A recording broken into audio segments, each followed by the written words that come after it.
Hi there, this is Terry bringing you another episode of the Animation Industry Podcast. This episode features the director of the deranged comedic dive into the human psyche, The Shivering Truth, Kat Solen. Not only did Kat direct the latest season 2 of The Shivering Truth, which comes out on Adult Swim on May 10th next week, but she also directed the pilot, all of season 1, and was the executive producer. In our chat, Kat is going to reveal how her career led to directing The Shivering Truth and other projects like Tierra Whack's unemployment music video, which went viral just a few weeks ago. Plus, she's going to give us an exclusive look behind the scenes of what it actually took for each episode to come to life, from imagination to creation. And what's really unique about The Shivering Truth is that it crossed a whole lot of new boundaries not yet seen in mainstream stop motion. So I hope you enjoy our chat, and of course, check out the premiere of The Shivering Truth Season 2 on Adult Swim on May 10th. Now let's dive in. Hi, Kat. Thanks for coming on the podcast. How are you doing today? Hi, I'm good. I am having a nice day here in Los Angeles. It's a Monday. Nice, very nice. Yeah, the weather here in Toronto it's like a surprisingly nice day. We had snow just a couple of days ago, so I'm happy. It's very nice out. I love Toronto. Me too. I need to make it to LA at some point. I've never been. You gotta. So I do want to talk all things Shivering Truth because that's where your claim to fame comes recently, and you know the new season is launching soon. But take me back to the start. What was that dream that you pursued as a young person that led you to this in the first place? What a nice question. I love that question. So when I was younger, I think my parents really loved that they could hand me a pencil and paper and I would just shut up and draw. And it really, I've loved drawing ever since I was as old as I can remember. And my grandmother was like a painter and she would teach me stuff. And I always took a lot of drawing and painting art classes. And what I would do is I would draw and I would watch old movies like my parents would put on. Classics, like old classics and musicals and old television shows and things. And I would sometimes, like very young, like 5 or 6 or whatever, stay up all night long drawing and watching like Bob Newhart. You didn't have a 7 o'clock bedtime like the rest of us. I probably did, but I just did what I wanted.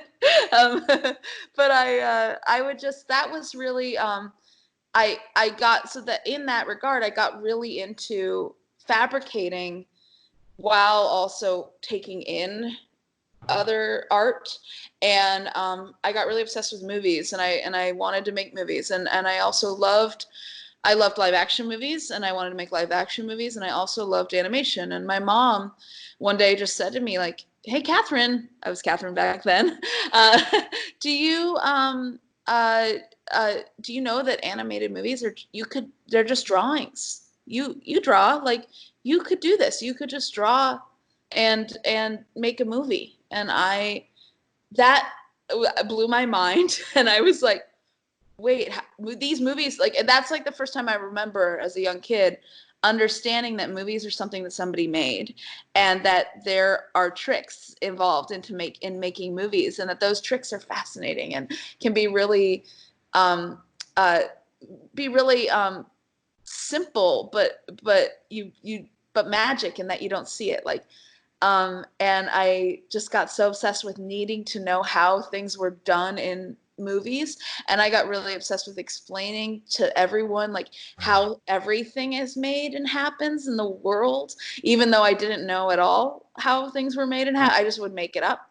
And I would watch it, and then I got into watching like any behind the scenes thing I could, figuring out how these like magic tricks are happening that we're all obsessed with. And I just, so I've just been doing that ever since. I'm like, you can use something as simple as your hand holding a pencil, making a line on a piece of paper, that can be a magic trick that will blow people's minds. It's like, that's what made me want to make movies my whole life. And so now I do live action and animation. Pretty much I just kept doing it. I just kept drawing, and I think we all have a lot of hobbies as kids. You know, if we're lucky, we get to do sports, or we get to do, other kinds of like theater or music, or things that we really love. And the thing that I kept doing was making like physical objects, like paintings and sculptures and drawings, and that was my main attraction to art. And but then when I got older, I it's so funny. I always say like I didn't start taking photos until a photographer broke my heart. And then but then because I was like, what do I love so much about this photographer? And then I was like, oh, I love that he takes these beautiful photos. And I was like, but I can do that. And then I just started taking photos. So then it became kind of I was pretty young. I was high school. But then it became kind of like this I figured out I could make movies too. And so I just kind of kept doing it But so how I could, whatever means I had. how do you go from just doing it by whatever means you have to developing it into a career and then directing one of the strangest, weirdest, craziest stop motions I've ever seen in my life? And I binge watch every stop motion I can find possibly on the internet. So what was like your first gig? Like, how did you manage to make your first buck out of what you were doing? And then how did you turn that into becoming director producer? So when I was in beginning of college, like my freshman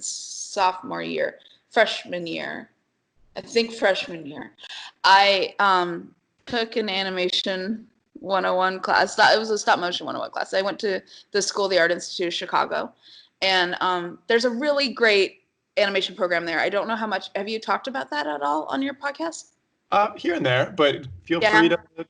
I it really like I come from Arizona. I had I really loved Cal Arts too, and I had interest of going there. But coming from Arizona, Chicago was for me like it just was it was a place I could go that would like shake me up and force me to see the world in a new way, because it was so different from Arizona.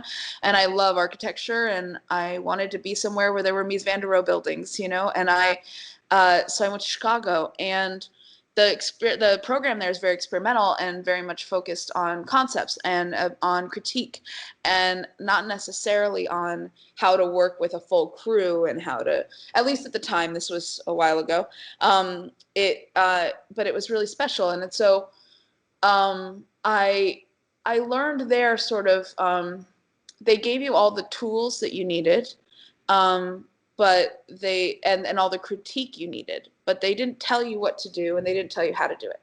So you kind of had to make it up and make it work on your own. And I think it was that first class. I think it was animation. I think it was the first animation class I took, which was I'm now really good friends with the teacher. Is this woman Laura Height, who is incredible and has made some incredible short stop motion pieces through the years that I could send you, that I'd recommend that you watch. Yes, please. But she had us do a 1 minute short, and 1 minute is a really hard. Okay, well at the time, now it's very common, I think, but at the time it's a very challenging. It had to be a narrative story told in a minute. It's hard to tell a story in a minute, and it's hard to tell a story that makes sense and gets the point across and is impactful in a minute. And that was her main thing that she was challenging us with. And then we had to figure out how to do that all on our own. And I had a camera I had set up at my house, and then I also had cameras at school I could use. And I did it fully analog. I cut on the Steenbeck. I conformed it on film. My God. I did all the sound logging on Magstock, and I made a log of the sound. And I'm really glad that I had that experience. That I got to do everything physically, because it is so much like all other fabrication that goes into stop motion, where you build puppets and you build sets. You're building your film. You're building your film from nothing. And that it was. I had a friend at the time who was comparing filmmaking to weaving, because it's the same kind of Ah, putting together of materials into a final product. And so that I made that way. And that short film, I I showed it around school and around town, and I sent it to some independent film festivals. I can't remember where all it played. I know it played Chicago Independent Film Festival, and then I think John Hopkins. I can't remember, but it was called Someday, and it's a story about a girl who wakes up in the morning and hears a strange sound out her window, and she looks out the window, and there's a boy on the front lawn, and he's hyperventilating because he's fallen on the ground. You don't know how he got there, and a ways away is his inhaler, and he can't reach it.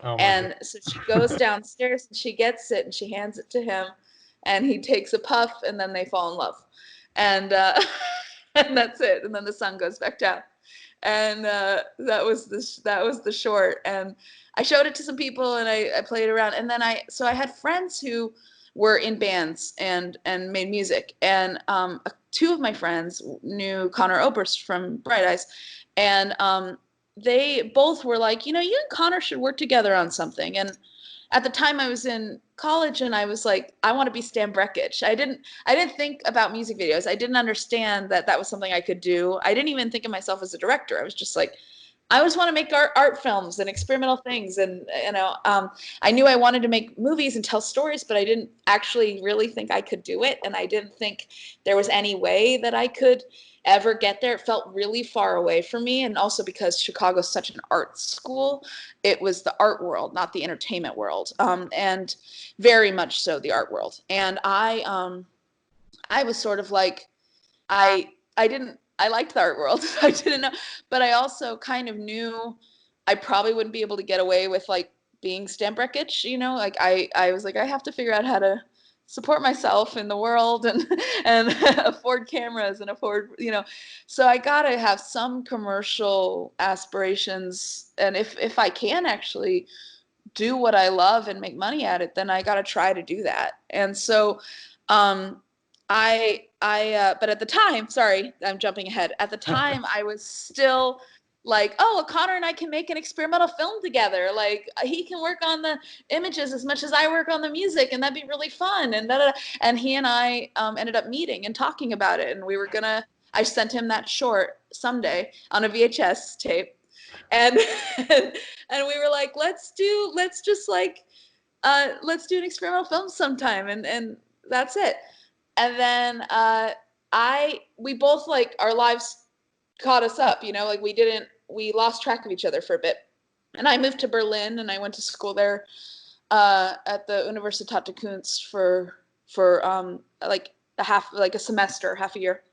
And then I came back, and Connor, while I was gone, his career had blown up. Like, he had gone from someone that only like a few people knew to someone that almost everyone knew in the time that I was in Berlin. Everyone being like kids in college at the time. This was around like 2002, and I think 2002. I don't remember exactly. Yeah, after 9/11. It was after 9/11. So I came back, and I went to one of his shows, and I got to the show, and Connor was like, "Oh, there you are." He's like, "I have an album coming out, and you want to make it, and I want you to make my video." And I was like, "Okay." And I didn't know anything. I didn't know how to budget a video. I didn't know how long a video was supposed to be. I didn't understand at all what that meant. But I was like, "Yes, I will do it. I will do the thing." And so I created a concept, and I told it to him on the phone. Like, I never wrote a treatment. I just called him and said, "I think I'm going to do this." And then they gave me, I think, $1,500, and I made it. And I used some school equipment, and I used some of my own equipment, and I built all the puppets and the sets myself. I actually have. Can I grab? I have the puppets. Can I? Sure. Yeah. I'll be right back. Okay. I know this is a visual, it's not an audio medium, but 1 second. Okay. So Connor has the deer, but those are the. Oh wow, it kind of looks like a mosaic almost. Like, well, yeah, they're embroidered, and ah, flat multi-plane Oh puppets. Like, yeah, see, yeah, yeah. the That's really hinges cool. are buttons. So if I you love that look you at framed it them, also. yeah, it's in like a, Oh, see, nice. yeah. Thanks for showing me. Yeah. Anyway, so that was, I can't believe I still have this. I don't even. Um, so that was the first real music video I made. And that kind of is like how How it how all I began. sort of started doing things as making art for money. But even though I didn't even make that much, I didn't make any money on it, but it was like, it's how I started making things and how people started finding my work, and um it's sort of every single thing, and I'm really really proud of it to this day. Yeah, uh and still friends with all those people so long amazing. ago. Thank you Yeah. for sharing that. I'm wondering, your work stands out very much, I think, to anybody who sees it. What is the goal that you're trying to pursue when you work on something? Are you thinking about creating a certain aesthetic or a certain type of story, or like, what is that thing that you think stands out to people that they're like, oh, I want to work with Kat? Now that let's see. I mean, I try to do. It's funny because there's.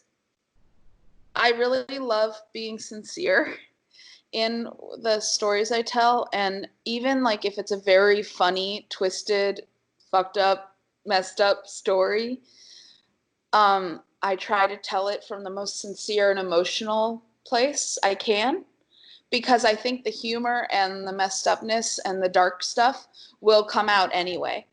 And in the sincerity, I think, is where I find the magic for me. In that, so I try to always approach it with with no irony whatsoever. Just I'm telling this story as if this is real life in every single way, and so there's that. So with like a narrative, that's something that I really look for, is like, even if it's the most crazy story you've ever heard, is there still a sincere emotional thread there? And if there is, that's what I glom onto, and that's what makes me the most excited.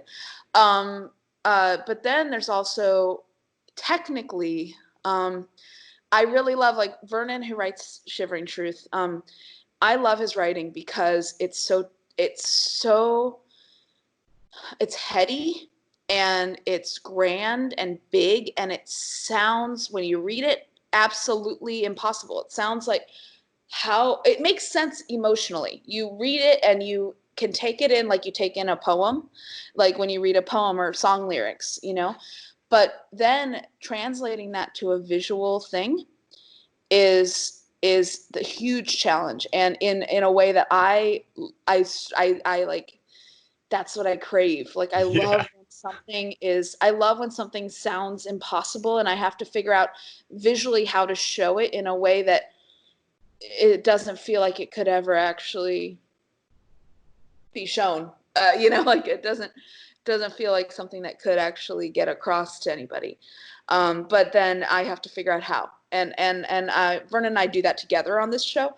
And I love it. I love that challenge, and that's also what I look for in live action scripts I read, and books I read, and songs that people send me, and any kind of loose concept is, okay, where's the impossible part of this that I have to figure out, and that's a big part of So it. maybe that, I really like that, the sincerity and like the how the writing it's like bigger than life almost, I guess.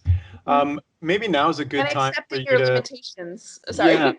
Yeah. I was just gonna say maybe now's a good time for you to give like maybe a one sentence pitch on what the Shivering Truth is for somebody who may not have heard or seen it.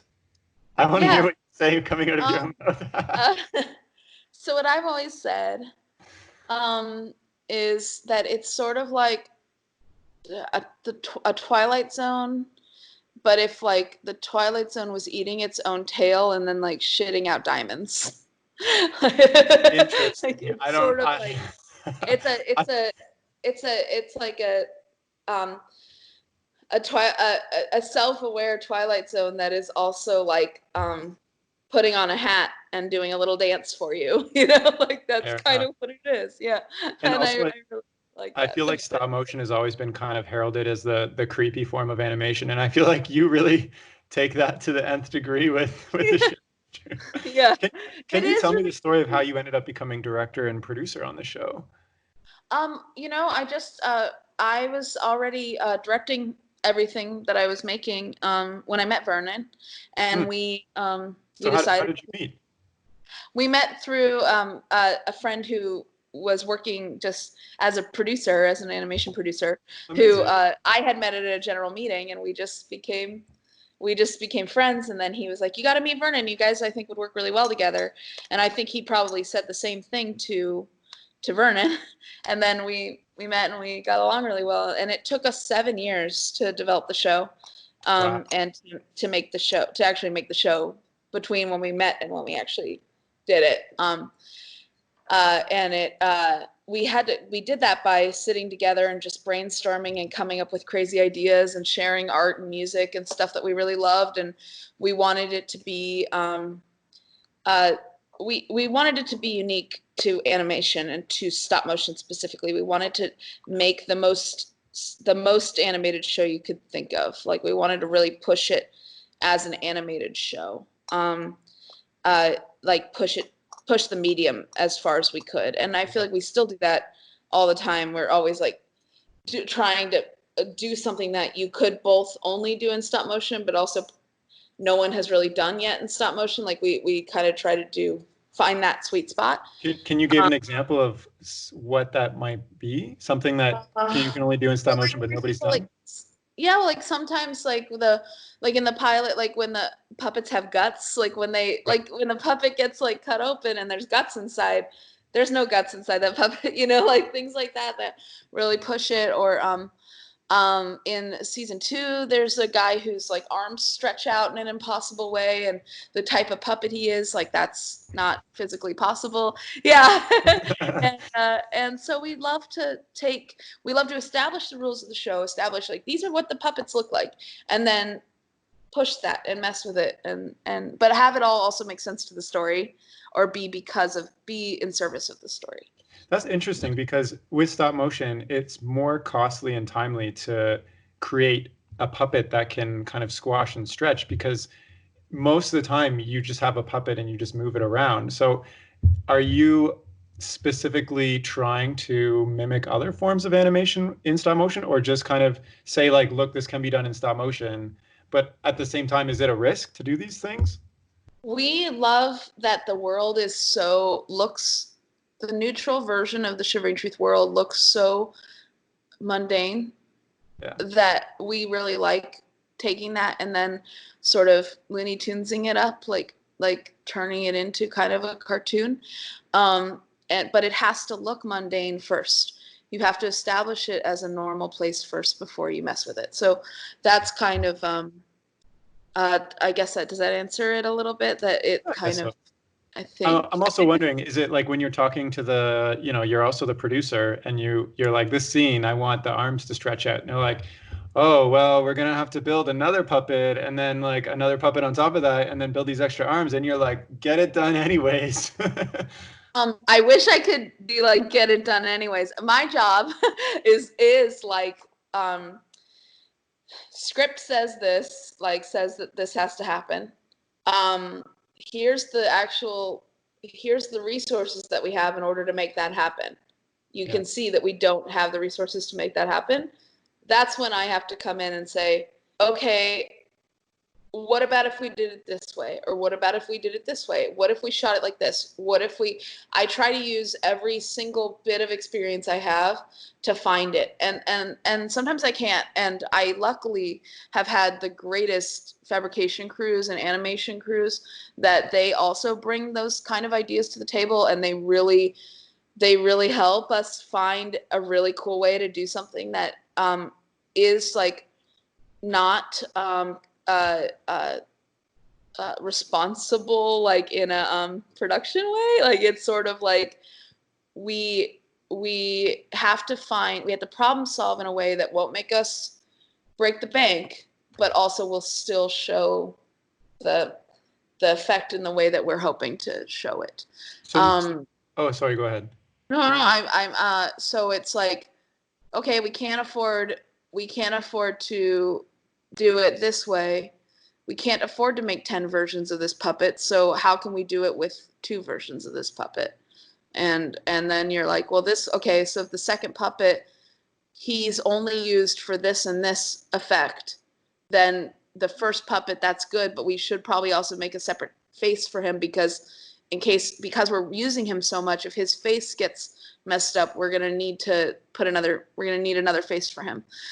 It's that kind of stuff. And I try really hard. There's so much that goes into the show that you're always gonna overlook things and not have enough of anything. But I try really hard to think of most of it up front and Nice. and problem solve it as much as I can. But So, I do like that part of it a lot. yeah, well, Yeah. I feel like a lot of stop motion is just problem solving. What Yes. is 99% of your time spent doing when you're directing and producing this show? Is it kind of that problem solving and kind of running around and trying to figure things out? Like, Yeah, it is. yeah, Well, it's that. Especially at the beginning and in the boarding process, that's all it is. Is it's me figuring out how we're gonna do all this stuff, and making a list of all of it, and really like itemizing it with my crew. I thumbnail almost the whole show with Vernon before our board artists even start, and then I work with the board artists to get the animatics into a good spot. Then we send them to Vernon, and Vernon and I work with the editor to cut them and overcut them and get them exactly where we want them to be. And the animatics are very, very, very detailed. It's when we're actually, that's all pre-production stuff. We have countless pre-pro meetings about every little tiny thing you can possibly imagine. And then once we get started with animation, I am so busy because we have 15 stages at once and about 13 animators, and we never want animators having too much downtime. So I am just going from stage to stage to stage through the whole day. I'm pretty much on my feet on a stage every day, every moment of the day, either setting up a shot with the DP and the camera department, or going through rigging, or blocking with the animator, or looking at a shot and trying to problem solve something that came up all of a sudden. But there's not a lot of stuff. There's not a lot of surprises because we are really obsessive in pre-pro about making it. it sounds like that. It also sounds like you and Vernon have a very distinct vision that you're executing through every step. Have you Yeah. learned a certain way to communicate with people on your team to really get them to see that vision that you have, from the storyboard artist to the animator and everybody and the editing, etc.? Um, Like tips or I hope tactics so. you use? I hope so. I hope I do. This season, something I did that I'm really happy with is I tried to give the animators the scenes and the episodes and the characters that they were most excited about. So I sent them all of the scripts and all of the animatics up front, and I said, okay, these are the episodes. Please write me and tell me what you like and what you're excited about, and we'll try to get you on those. And then that way they had a little more of an attachment to it than if we hadn't done that. I've And never I really at any studio before. I think that's really great. thanks. I think it really worked, and I think you can see it in the new episodes. I'm really proud of the first season, extremely proud of it. I can't believe we ever did that. But in the second season, I think you can see the performance is a little stronger, in my opinion, and I think it's because I did take more time this second season to really work with the animators about as much as I possibly had time for. About who this character is and what they're like, and finding the right characters, casting the right characters to the right animators. I and also the right moments, because there's not just characters in the show, there's a lot of like heady kind of themes, and some Yeah. themes people don't want to, some themes some of the animators are like, no thank you, I don't want to animate that. And then other themes they're like, I can't wait to animate that. So I try really hard to listen to that and do what they want, and I really appreciate them for it, because the show also, we don't ever have time to do another take. So everything Yeah. you're seeing is a first take. Oh wow. Oh my And goodness. and so the Because the animators animation is really do. impeccable. Yeah. And so the animator, thank you. And the animators really do have to feel connected to it and have to feel like I've given them everything they need. I really hope I do. You know, I feel like I could always give more. And I do think someone who is like I don't consider myself like a true animation director. I consider myself more as a like a holistic overall director. Um, Really good animation directors that I've worked with and that I've met, they are so much better at this stuff than me, as far as like breaking down with the animator exactly how Wow. to get the character out of the certain puppet. I do everything I can, but like if that was all I was doing, I might be a little bit better at it. But also, I just, compared to the animation directors that I know, they're they're so good at it in a way that I wish I could be. Do Yeah. you ever get an animator or somebody in storyboarding or something give you feedback or ideas and then incorporate that into the final? Yeah. Yeah, as much as we can. Yes. And some of the stuff that comes out is so exciting, especially in the animatic editing. We have our animatic editors really bring a lot to the table in a way that I really love, and our sound designer is so awesome and hands-on and amazing. He brings a lot to the table, and I love. I mean, my art director on this season was so great. He's always excited about little details and adding in little details. Um, and our lead builder too. Both of them had like this love and respect for the show that I can't thank them enough for. And um, my all of them. I mean, it's like people what people bring to the show, like even the tiniest thing, like certain artists bring in that I couldn't have had without them there. And so I've both seasons we had totally different crew between first season 1 and season 2, because a lot of people are on Pinocchio and Wendell and Wild. Right. So I was a little nervous, like working with a whole new crew on a show that we'd already made one season of, but I'm extremely proud of both seasons, and I still can't believe that we made this even 6 episodes, let alone now 12 episodes.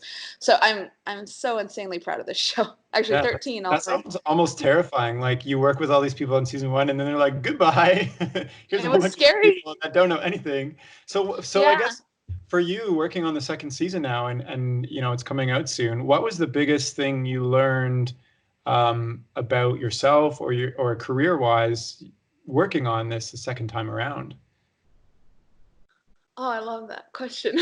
um, uh, the biggest thing. I think I've learned that I can never be too thorough. Like I can never give too much to my people as far as references go and explanations and context. And my job as the director is to be able to answer every single question and be confident in my answer. And that when they ask me, I need to have an answer.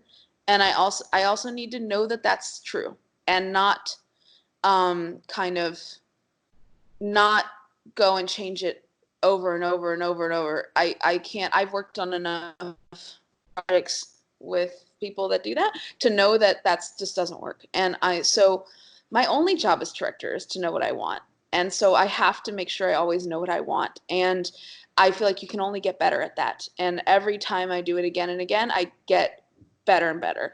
Um, this season we had like a folder for every single tiny prop with a reference in it, and that is, I'm really proud of us for getting there with that. I it's I just know you can't give too much, and there's always something that you forgot to give them that they need, and that you have to rush and get to them, and you have to be confident in your decisions, and you have to live it. You do something and you decide that you want it to be a certain way, and they do it, and they do it well, and then you realize, oh, it's not quite what I had thought I actually wanted. Man, like you just have to be like, well, that's what it is now, because that's what I did, and it's okay, and it's beautiful. And I don't know. I'm really I guess there's that. And then there's also that I think you can never like thank your crew enough for how much work they're doing and how much they're putting out there and taking out of their lives to be there. And I feel like you can I want to I want something I want to do as I kind of get to a place in my career where I actually have the ability to do it is give back to my crew by like hearing out their ideas and the things that they want to make and trying to help them figure out how to do that. So, because they're so insanely talented and they have so many skills that I guess I should say this. The thing that I kind of believe as a director that you have to bring is an understanding of every job that you're hiring other people to do. You have to know what that job is enough. You have to have done at least a part of it to understand the limitations of that job. And then I think what you should do, once you grasp what the jobs are and what they take and how hard they are, is then hire people that you think are way better at that specific job than you could ever be and let them do their work. Let them bring what they know and what they love to the table and feel proud of it and responsible for it, because that, and believe them when they tell you that something would work better another way, because you know that they're the expert at that thing. And you can't be, because you only have so many arms, you only have so many hands. You can't be the expert at everything. So you have to trust your crew. And anyway, so that's something I think about a lot. I try to do that every day. I really like both those things. I think, hiring somebody that's better than you is kind of tough as an artist sometimes, especially for me, because I want to do everything myself when I'm working on production. It's hard to give away stuff to other people. But I'm wondering, also when I'm creating stuff, sometimes in my head, I have second thoughts about, is this the best way to do it? Maybe it's going to take me more time to think about this. How do you gain that confidence when you don't feel so confident about something? Do you have any tips or tricks? Yeah. So especially with Shivering, Vernon and I, we spend so much before production even starts, before $1 is spent on the show. Vernon and I get together and we do all that thumbnail and boarding stuff. We do it all ahead of time. We figure out what the characters look like ahead of time. As much as we can. Yeah. We really, really make sure that we do any experimentation and any rethinking and any work in pre-pro. And then as soon as the animatics are locked, we don't let ourselves change things. Okay. So you have like a set, you're like, this is what it is. It's going to be this now. Interesting. Yeah, but also it works because you tell yourself, okay, right now in pre-pro, I get to change my mind in pre-pro. I get to not be satisfied. I get to rework things and figure things out. I get to do another round of notes because I know that this is going to stop soon and I'm going to have to live with my decisions. That makes sense. You're almost like setting a cutoff for you to not make decisions anymore. I like that a lot. That does make sense. Okay, I have one kind of last question for you. Okay. Remember at the start I said you had a dream. How does it feel living your life and your career now? Is it the dream? Is there something you're working towards still? I should say, yeah. Yes. I sort of think I say this a lot, that success is kind of a construct, because whenever you have a goal or an idea or a picture in your head of what something is going to do for you or how it's going to help you in some way or what it's going to change in your life, whether it's like a work goal, a relationship goal, a health goal, anything, by the time you accomplish that goal and you do that thing and you get that done, you are already so far into imagining what your next goal is that any success you might like want to bask in from getting that thing that you wanted all that time is kind of overshadowed by you wanting the next thing and knowing that there's something else you get to make and something else you get to do. And so I've really found my own happiness in appreciating the process and appreciating the desire and appreciating that I still like wake up wanting more and having new ideas and wanting to make another thing that I've never been able to do before or have to convince somebody to let me do something. I've learned to love that part of it way more than any sort of accolade or self-fulfilling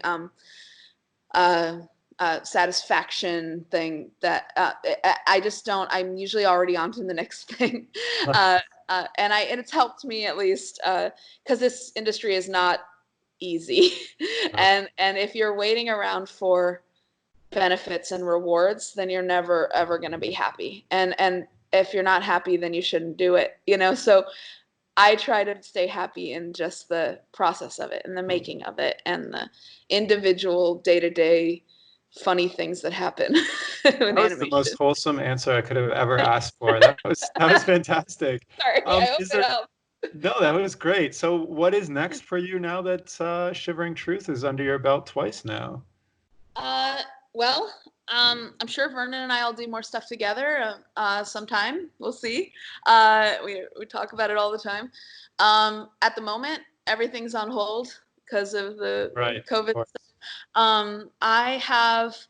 I tend to go back and forth between live action and animation, so I really would love to do another live action project next, but because of how everything is, who knows? I'm developing a couple of projects. Some are hybrid, stop motion and live action. Some are all live action, and some are all animated. So right now, literally, I'm in the middle. I'm at the moment just getting ready to find the next thing. We'll see. I had a couple projects that were going to happen that got rescheduled and pushed because of everything. So it's at the moment just excited for Shivering to come out. Excited to hear what people think of it, and that's it. Well, I don't know if love is the right word. I mean, I loved it, but it's almost like creeped out by it. But I think I feel like the reaction you were going for is exactly what I experienced. I don't know how to describe it. It's like a whirlwind of a story that brings you back to the start, and you get lost in each episode. Like you don't even realize where you're at and where you came from at certain points. You're like, wait, wasn't I just in this other section and now I'm over here? Anyways, I'm really proud of the way that the episodes feel longer than 11 minutes, even though they're 11. It feels like I don't even. Vernon's like you're so in endless time loop almost sometimes. I know, it's amazing. Yeah. Well, is there anything else you'd like to share, Kat?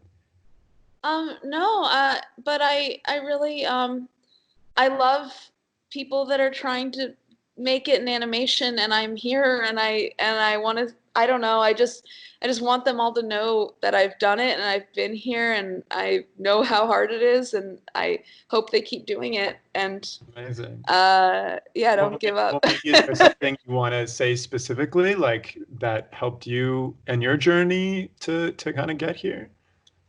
Well, yeah. Well, aside from just I'm still doing it all the time, and we all are. The people that I found in every single industry, the people that are successful are the people that didn't let it go and didn't stop.